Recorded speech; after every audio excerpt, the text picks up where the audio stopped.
वहीं बीजेपी नेता सुषमा स्वराज ने कहा कि लोकपाल के दायरे में प्रधानमंत्री को भी शामिल किया जाए। प्रधानमंत्री और एक आम झुग्गी वाले आदमी के बीच में किसी तरह का कोई भेद नहीं करता।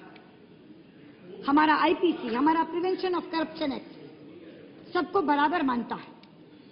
तो आज ऐसे समय में जब भ्रष्टाचार से लड़ने का एक हथियार हम ला रहे हैं, अगर उसकी व्यवस्था में से हम प्रधानमंत्री को अलग कर देंगे तो देश को क्या संदेश होगा? अध्यक्ष जी, मैं ये कह रही हूं कि वैसे तो हमारे प्रधानमंत्री बोलते ही कम हैं और जब बोलते हैं तो उनकी कोई सुनता नहीं है।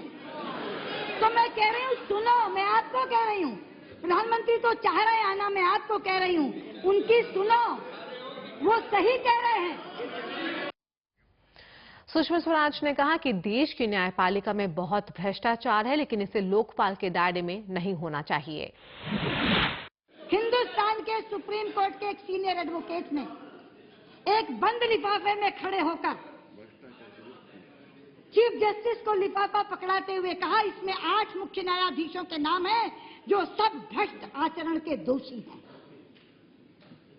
और बाहर जब चर्चा में वो नाम निकले तो बजाय किसी के ये कहने के कि इसमें कोई नाम गलत जुड़ गया, लोगों ने कहा इसमें से एक आध नाम छूट गया।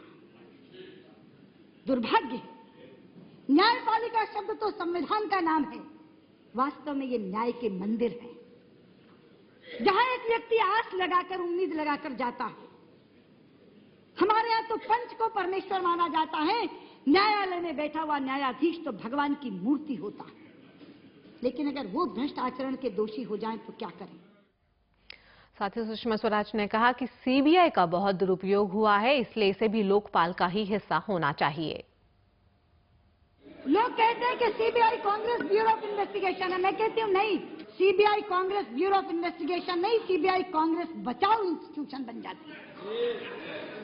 और इसका एक सबसे बड़ा उदाहरण आया आप सामने, कैश फॉर वोट का केस बना, अमर सिंह चार्जशीटेड, सुधींद्र कुलकर्णी चार्जशीटेड, हमारे 2 एक्स-एमपी चार्जशीटेड, लेकिन जो डायरेक्ट बेनिफिशियरी थे, जिनकी सरकार बची थी, वो सारे बरी। ये है सीबीआई।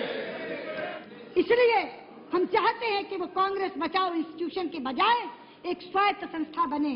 और अगर जन लोकपाल चाहता है कि एंटी करप्शन विंग लोकपाल के नीचे कर दिया जाए तो हम सहमत हैं।